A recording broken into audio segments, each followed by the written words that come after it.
Nii, tere imelised hinged. Aususe blogi. Eile ma sain teada ühe uudise, mis viis mind tegelikult totaalselt rivist välja. Ehk siis ühel minu inimesel minu suguvõsast avastati vähk, mis on viimases staadiumis ja ta on ilmselt minekul. Ja see hetk, kui ma seda teada sain, siis see reaalselt viis mind rivist välja. Üles kerkisid erinevad emotsioonid nagu ebaõiglus, ülekohus,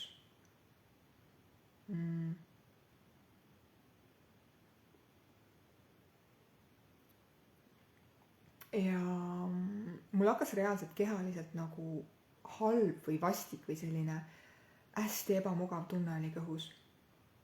Ja ma sain aru, et okei, ma ei saa seda vaiba alla peita, mul tuleb selle emotsiooniga tegeleda, ehk siis ma lasin sellele emotsioonile ülesse tulla justkui enda ette ja vaadata, okei, kust tuleb see, et mina tunnen sellel hetkel seda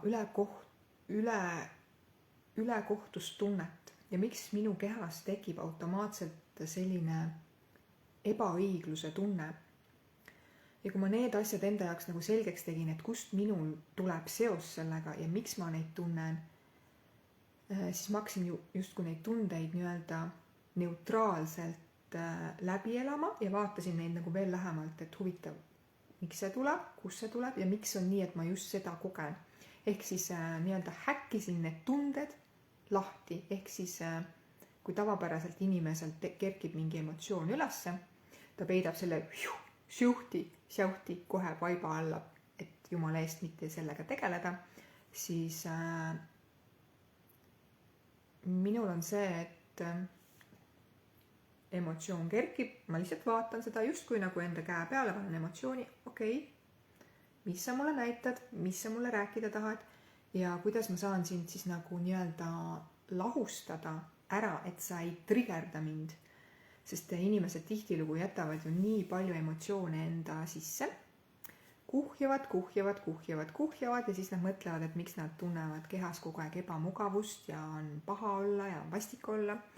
Aga need kuhjutud emotsioonid ei haihtu iseenesest ära. Ja kui me peidame midagi vaiba alla, siis see tegelikult jääb meie sisse, sest meie ise olemegi need vaibaalused. Ja mida ma siis tegin? Ma vaatasin neid emotsioone. Ma sain aru, et okei, justkui need lahustusid ja justkui need ei lahustunud ka. Ja siis ma hakkasin vaatama neutraalselt sellele olukorrale peale, et okei, see olukord on hetkel nii. Ma ei saa mitte midagi muuta, ma ei saa mitte midagi olematuks teha. Et mida ma veel teha saaksin. Ja siis ma lihtsalt hakkasin nii-öelda iseennast sellest emotsioonist läbi tooma ja ütlemagi, et see on selle hinge valik, et seda saatust justkui siis sellisel moel kogeda, ehk siis see on tema hinge kogemus. Ja samamoodi olen ka mina valinud justkui selle kogemuse, et seda sama kogemust tema kõrval sellisel viisil kogeda. Ja ma saingi aru, et ma ei saa mitte midagi teha. Ainus, mida ma teha saan, on iseenda seest need emotsioonid puhastada ja vabastada.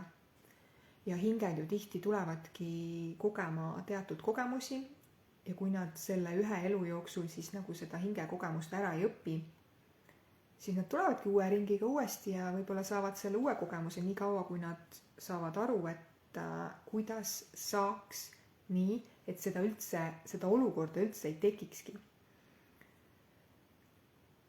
Ja vaadates peale sellise pilguga, et igal inimesel on omad õppetunnid, mida nad peavad tegema, et me ei saa minna neid päästma. Ja veel vähem, mida me teha saame, on see, et me hakkame tundma, et meil on neist kahju.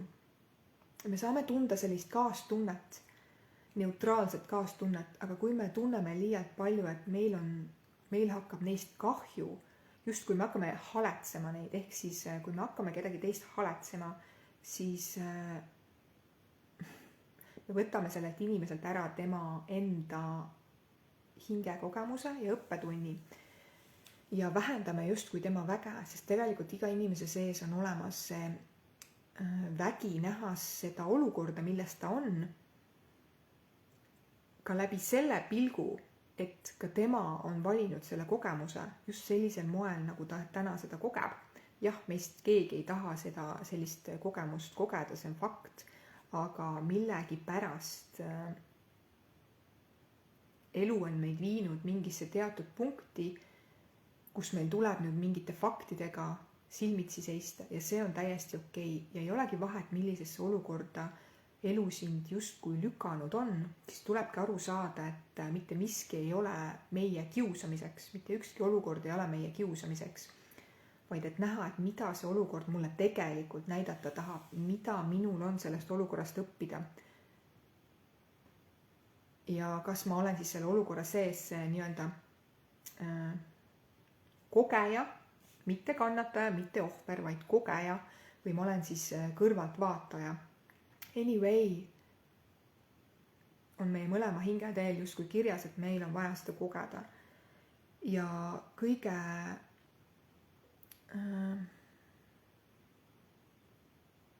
ja ainus asi, mida me teha saame, ongi vaadata olukordadele peale neutraalselt. Ja kui meis endis midagi kerkib üles, siis vaadata ainult seda emotsiooni, mis meis üles kerkib. Ja võttagi fookus ära justkui teistelt inimestelt, et me ei pea neid parandama, me ei pea neid õpetama, me ei pea tundma süüd. Vaid see fookus pöörata teiste inimeste pealt enda sisse, et mis minus sellel hetkel tekib ja kuidas seda saaks nagu tegelikult ära lahendada, nii et minul hakkaks kergem.